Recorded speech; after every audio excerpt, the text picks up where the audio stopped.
I got my nails done up for the Halloween season, and they are so cute. So at this point, we're calling her phone back to back to back to back to back. Immediately, she comes running up the hallway. Hold on. I'm going to pause, and I'm going to hit this bong real quick. I don't think you get me. This phone picked up 2 to 3 times.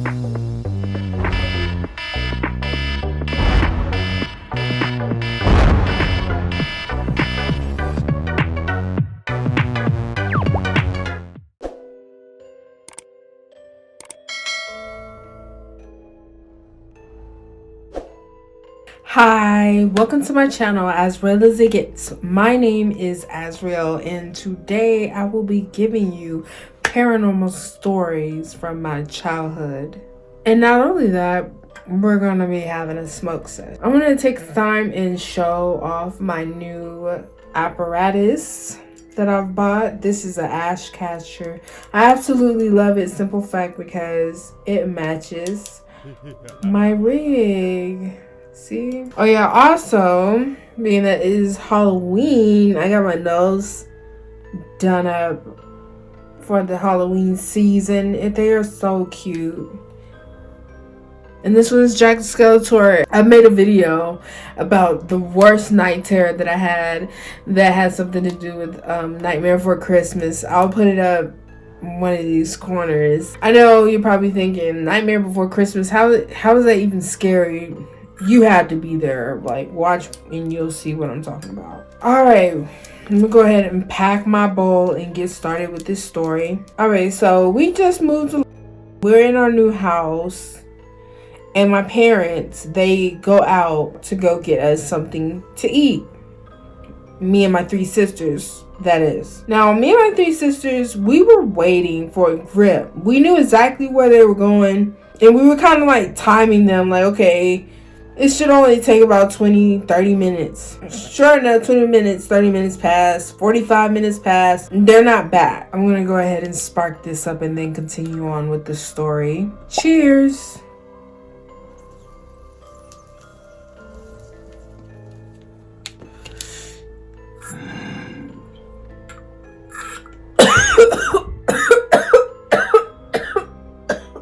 Oh my gosh, there's not enough water. Oh, that was not pleasant. Hold on, let me put some more water in that. All right, on with the story. All right, so we decided to call my mom. My mom's phone picked up, and it sounds like there's a whole bunch of talking in the background, and the phone just hangs up. And we're like, okay. So we call again. It sounds like they're in some big restaurant or something, or some big store. Like, there was a whole bunch of people talking in the background. And my mom, we can hear her. She says hello, and she's laughing. And then again, hang up. And we're like, okay, they're playing games. So at this point, we're calling her phone back to back to back to back to back. Again, picks up, and she goes, what?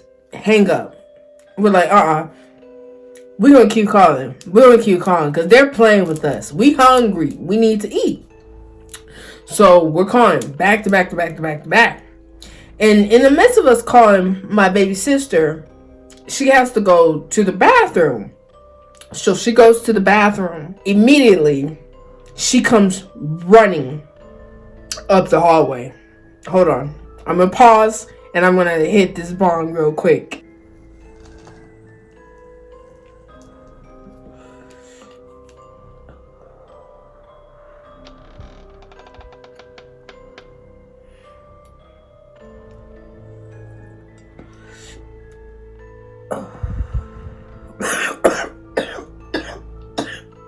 Alright, so she immediately runs back up to the living room where me and my sisters were. Mind you, it was just the 4 of us in the house, in the living room. And so my sister went to the back of the house to go use the restroom. Now she runs to the living room, and we were like, what's wrong? She was spooked. She was like, Mom's phone is ringing in the back of the house. And we were looking at each other. We were like, there's no way. You were here with us when Mom was answering the phone. There's no way. So we all looking at each other and we're like, okay. Well, let's call again. The phone is ringing. We're going to walk back there together and we're going to see what's up. Sure enough, we walked to the back of the house. We got to my parents' bedroom and my mom's phone was ringing on the bed. I don't think you get me. This phone picked up 2 to 3 times. And not only that, we all together heard what we heard. AKA my mom, who was not in the house, AKA people in some sort of restaurant or bill or something who weren't obviously in our house. The TV was not on in the back of the house. No one was in the back of the house at all. When we realized my mom's phone was in it, we were spooked. We were like, oh my gosh, who was answering the phone? What the fuck happened? Dude, the first time we told our parents, at first, they didn't even really believe us. They was like, yeah, right, stop playing. But it really happened. Like, that's just one story of my childhood. Like, that's the one I had to say that spooked me the most. Simple fact, because how did this spirit interfere into the phone lines? And like, oh my goodness. And not only that, we heard our mom's voice. We heard her say what? We heard her laughing and everything. All of us together. It's crazy. Throughout my childhood, I would also see a lot of child spirits. It used to be an inside joke inside of my home. Whenever a family member would see a spirit, it'd be like, oh, Asriel, seen one of your friends. Simple fact, because whenever paranormal activity would happen, it would usually happen within my room. They'll be running in and out of my room or somewhere around my room. To be honest, as a kid, I thought it was normal to deal with paranormal activity and talk about spirits and know about spirits, stuff like that. Excuse this fly. It literally came in the house when I was walking into my house and it followed me back here. Oh, I need to get my fly swatter. I hope it's not too distracting. But anyways, I thought that was normal. I thought everyone went through that until I grew up and realized, like, okay, this is kind of like, I guess, occult knowledge, or this is not what the majority are into, or, you know what I'm saying, go through. It's not the norm for everyone. I remember one time I went to church with a friend. They had like some sort of evening event, and it was kind of crazy because it wasn't like a church. They had like a basketball court, an arcade, music playing. I don't even remember the preacher. It was just a whole bunch of kids kicking it inside of this big church. I remember I came back home that night and everyone was asleep, and I was untying my shoe. And I look up and there's this little girl, as clear as day, as solid as you and I, very pale skin with a little gray dress. And she didn't look at me or anything, but she just literally just was looking straight and just walked across the hallway. And I looked at her, and at that point, seeing spirits was so normal. I didn't get scared. I just shrugged my shoulder. I was like, okay, let her do her while I continue to get ready for bed. I'm going to hit this one more time.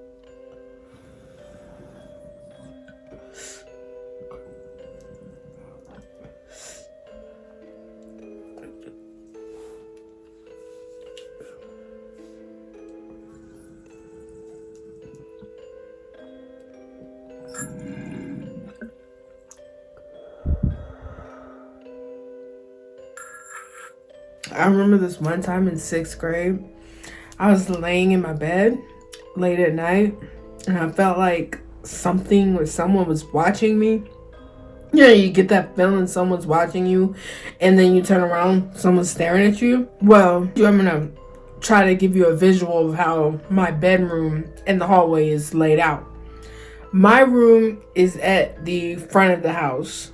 Everyone else's rooms were in the back of the house.